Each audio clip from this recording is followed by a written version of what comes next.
একবার মথুরবাবু স্বস্তিক তীর্থ করতে কাশী যাচ্ছেন, সাথে ঠাকুর রামকৃষ্ণ ও তার ভাগ্নে হৃদয়রাম। ট্রেন চলছে, সকলেই মনের আনন্দে আছেন। ঠাকুর হঠাৎই চঞ্চল হয়ে উঠলেন। তার যেন কিছুতেই ট্রেনের ভিতর থাকতে ভালো লাগছে না। তিনি ট্রেন থেকে নামার জন্য ছটপট করতে লাগলেন। এমন সময় একটা স্টেশনে কিছুক্ষণের জন্য ট্রেন থামল। ঠাকুর সাথে সাথেই ট্রেন থেকে নেমে পড়লেন। তাকে হঠাৎ নামতে দেখে হৃদয় চিৎকার করে ডাকলেন, ও মামা, কি করছো, যাচ্ছ কোথায়? ঠাকুর রামকৃষ্ণ সোজা গিয়ে গাছের নিচের এক বেঞ্চে বসে পড়লেন।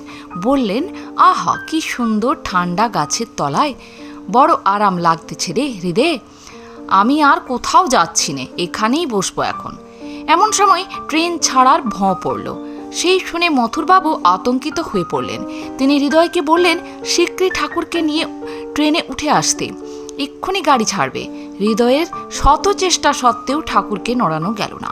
চোখের সামনে দিয়ে ট্রেন ছেড়ে চলে গেল। হৃদয় কাঁদতে লাগলো। এবার কি হবে? পরের ট্রেন আবার কখন আসবে?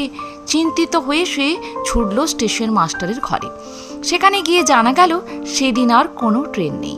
আবার পরদিন সকালে ছুটতে ছুটতে এলো মামার কাছে। বলল, আজ আর কোনো ট্রেন আসবে না, সারা রাত এখানেই কাটাতে হবে। তোমার মাকে বলো এবার কিছু ব্যবস্থা করতে। ঠাকুর হৃদয়ের কথা শুনে হাসেন, বলেন, এইবার দেখ না কি হয়। কিছু সময় পর স্টেশন মাস্টার হন্তদন্ত হয়ে এসে খবর দেন যে আপনাদের ভাগ্য অতি সুপ্রসন্ন।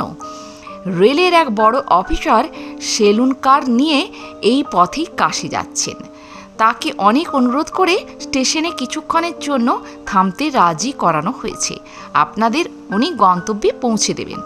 কিছুক্ষণের মধ্যে ট্রেন এসে স্টেশনে থামল। সেই ট্রেনে ঠাকুর ও হৃদয়রাম উঠলেন।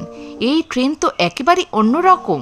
পুরো গদিওয়ালা সোফা টেবিল, তাতে বিভিন্ন ধরনের খাবার, আবার জানলায় দামি পর্দা। এমন ট্রেন আগে কখনো দেখেননি। মনে হয় যেন বাড়ির বৈঠকখানা। ঠাকুরকে দেখে সেই অফিসার করজোড়ে এগিয়ে এলেন। নমস্কার জানিয়ে ঠাকুরকে বসতে অনুরোধ করলেন। বললেন, আপনি আমায় চিনবেন না, কিন্তু আমি আপনাকে চিনি।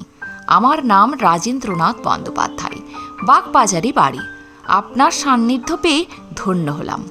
ঠাকুর তাকে আশীর্বাদ করলেন আর হৃদয়কে বললেন, কি রে, খুব তো বলেছিলি, সারা দিন তো মা মা করো, তোমার মাকে বলো ব্যবস্থা করতে। তা মা কেমন ব্যবস্থা করে দিল?